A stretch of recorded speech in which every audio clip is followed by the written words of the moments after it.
Mali kɔnɔ ani Mali kɔ ka fɛn fɛn sɔgɔlen no Yendi TV la aw ni ɲantuma aw bisimila an ka bamanankan kunnafoni sentelima ninnu kɔnɔna la. Kulu min bɛ an ka minisirisow ni ɲɔgɔn cɛ ni ale ɲɛsilen do kasaraw lamaracogo ɲuman ma an ka minisiri ɲɛma général de division Abdoulaye Mayiga ale y'o kulu ka ɲɔgɔn ye tago filanan baaraw ɲɛmaya ta a kɛra mardi don in na mais kalo tile 19 san 2026 o lajɛ in sen fɛ a yirala k'a fɔ ko baara caman de bɛ sen na walasa ka se ka san 2026 samiyɛ kunbɛn Bamakɔ ale ni an ka marabolo kɔnɔna la i n'a fɔ digɛnsenw ka taa fara o kan Seko ka ale bɛna bila mode crise la k'a daminɛ juin kalo tile fɔlɔ ka taa bila novembre kalo tile 30 la san 2026 n'o o de ye a ka baaraw fanga bɛna bonya a bɛna sɛgɛsɛgɛliw fanga bonya ani ka jantoliw kɛ ka taa fara o kan Bamakɔ yan nɔ an ka ba kɛrɛfɛla minnu bɛ yen nɔ ni ɲamaw ka taa fara so wɛrɛw kan n'olu bɛ yen nɔ n'olu bɛ se ka kɛ sababu ye ka se ka ji tɛmɛli gɛlɛya o bɛɛ lajɛlen bɛna ci ka bɔ o yɔrɔ la.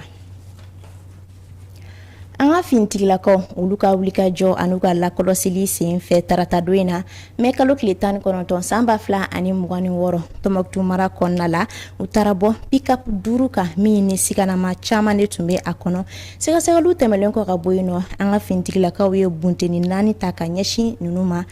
jaabi minnu bɔra fɔlɔ olu y'a yira k'a fɔ ko mobili 2 olu jenina ka tila ka ni sɛgɛnama ninnu caman bɛɛ lajɛlen bɔnɛ u ni n'a sen fɛ. Mohamed Haidara ale ka kiriw bɔra ka bin tarata don in na mais kalo tile 19 san 2026 ale kiritigɛra cour d'appel fɛ n'o y'a yira k'a fɔ ko ale ni fagali de ka kan n'o o ye peine de mort ye ka sabu kɛ a ka muso n'o o ye caporal Aïche Bari ale fatuli la min a y'o bɔnɛ a nin na maa min ye a dɛmɛ ka se k'o baara kɛ n'o o ye Bakari B Sangare ale ye san 7 kaso dira a ma hakilila jigira caporal Aïche Bari ni ale tun bɛ garde nationale la an ka jamana kɔnɔna la ale su yera a fɛ yen nɔ Lafiyabugu mais kalo tile 8 su ka a dugu jɛ a tile 9 san 2022 waatiw la ka sɔrɔ a bɛ a ka so yɛrɛ kɔnɔna la a cɛ min ni ale fana ni jalaki fanba tun binna kan ale tun bɛ yen nɔ o yɔrɔ la.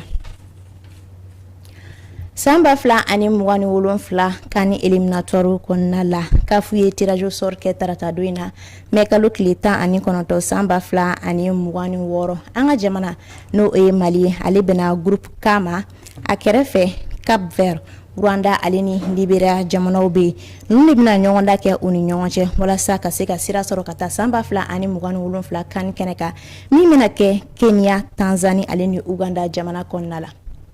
Ninnu de tun ye an ka bi kunnafoni sentelimaw ye an sera ka minnu fara ɲɔgɔn kan ka lase aw ma nin wagati in na Yendi TV sanfɛ an b'a fɔ aw ye ka aw kan bɛn waati wɛrɛ kunnafoni sentelima wɛrɛw kɛnɛ kan.